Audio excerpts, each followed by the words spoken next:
'Tis the season. Nothing like some sweet soca parang to get you in the mood for exactly what we'll be chatting about next. Because when we talk parang and Christmas, we also talk pan, we also talk artisans, and we talk about the Torrence Mohammed Foundation continuing to give us events that incorporate all of that and more. To tell us more about it this morning, I am joined by a man whose birthday is not right on Facebook and usually is in the capacity of fashion and the styling when he joins us. But this morning, Darren is joining us to tell us more about this upcoming event happening on the 27th of November. Good morning and welcome. Good morning and welcome. Thank you very much for having me on TDT this morning. I mean, I'm jumping straight into the issue in terms of the pandemic. I mean, yes, we've come out in terms of the virus aspect of the pandemic, but the traumatic part of it, the economic part of it, a lot of people still is facing that. As much as the country is moving at a fast pace forward, there are a lot of people who is still below the breadline and stuff, and moving around and doing all this stuff that I do in the society and in my group and organization. We felt that this is important to do in terms of increasing the philanthropy continuously on a continuous basis. So what we did is our creative committee came together in terms of having a pan, parang and soca, and really turning the entire thing into an entire festival. So you're involved in terms of food, you have tambu, bamboo, you have all different types of food. I'm talking about from coconut water all the way down to corn soup to rabbit meat to all of that thing. All right, you so had mad rabbit. Christmas festival kind of event. And every ticket you purchase actually helps to fill a bag with food for the Christmas. You want to actually disseminate those bags of foods to persons on the 18th of December. At least you'll have it a week before Christmas, not really on Christmas Day. Of course. So on the 27th of November at the Creative Arts Center, we're turning the entire place into a zone that will have a creative cultural Christmas festival. So it's parang, pan and soca under the trees, and it's part of the City Week celebrations, which today actually we are celebrating 18 years as a city today. That is in the Southland, of course. Southland, and yes. So in terms of the actual coming together, first of all, because this is not the first, second or third time that you've done something like this, you rightfully said that it has to do with coming straight out of the pandemic, but what does that actually look like in this physical space? Do we have specific core groups or partnerships that we have, or is it generally individuals who have decided to devote their time and space?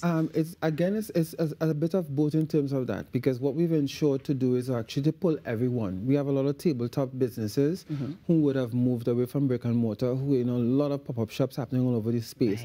So what we've done back up in June of this year, we created a Bargain Hunters TT, and we have been signing up our vendors at just $99 for a table.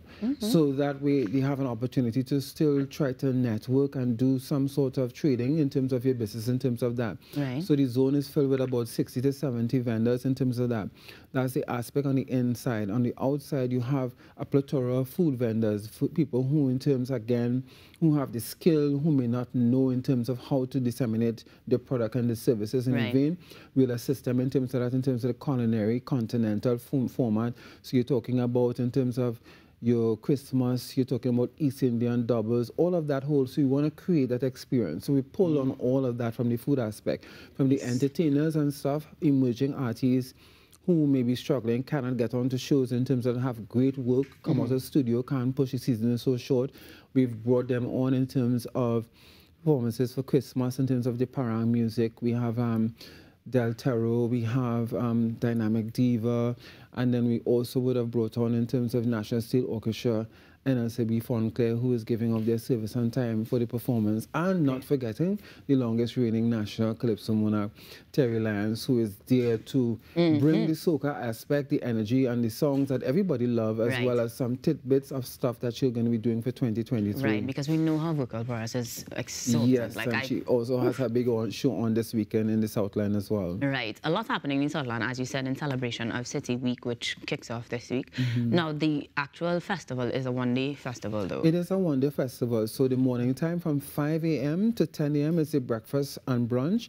That breakfast and brunch, if you know you're taking a jog in the morning, you're going to church in the morning because it's a Sunday. Right. After you get swing to the Creative Arts Center, it's a large space. We thank you very much, OWTU, for giving us the car park so that you can park up on the hill and you can walk down. It's a tire zone. We're creating a large gazebo where you can sit and eat. Nice. And you walk straight through in terms of to all the vendors. You could choose what you want to eat and you sit and you eat under this Arabian theme gazebo, not necessarily Christmas. We let the vendors do the Christmas part, but we want to create an Arabian theme under some oak trees, these kinds of, with the vines falling, and we're adding to the aesthetic of it to create that feel in terms of that openness. Lovely. And watch the sunset rise.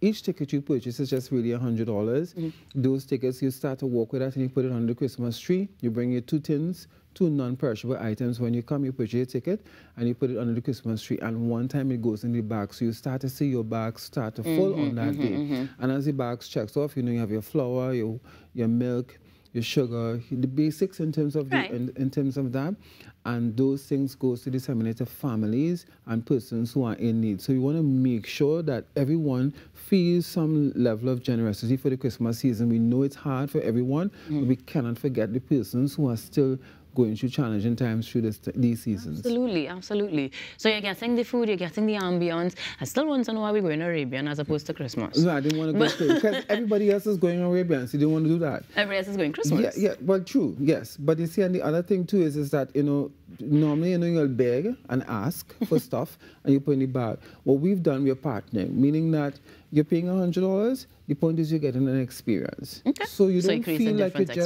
you're just giving your stuff for free, and it's multiple experiences going down. Definitely sounds that way. Or your philanthropism, if that's a word, goes a long way in terms of assisting persons for the Christmas season. And the creative words as we go along. Yeah, there's so much. Philanthropy. Yeah. But in terms of the goal, getting those bags to the persons, is it that we then have another team that is going to be actually doing that packing and distribution? That's right. Do we still need volunteers? Correct. So we have the volunteers and stuff to the Torrence Foundation. We're always open to bring on volunteers in terms of our board of directors. And this is why we decided to do it on the 18th. So on the 18th, we'll also have another bargain market. We'll bring back in the tabletop vendors on that day, just a week before Christmas. Which is 7 days pretty much before Christmas, that's who will be getting the bag. So right now we're asking persons who are challenged and stuff, you know, send WhatsApp us. The numbers are 713-4100. WhatsApp us the information. We'll send you the details and the requirements. And once we create the list, we'll be able to disseminate those bags to persons. And we don't really want to stop there because we're creating in Europe, spending time in Europe, we've created what you call a food bank.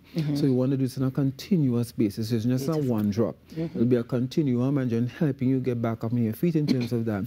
So there will be privacy, there will be anonymity so that you would know the information won't be going public in terms of that, but we'll be able to assist persons in a challenging way in these times as we creative people come together, celebrate, enjoy the environment, enjoy Christmas, and still be able to do something good on a journalistic level. And that's what we are about in the Torrence Foundation, always making sure that the essence of who he was also resonates, although it is passing, but still is resonating now and afterwards.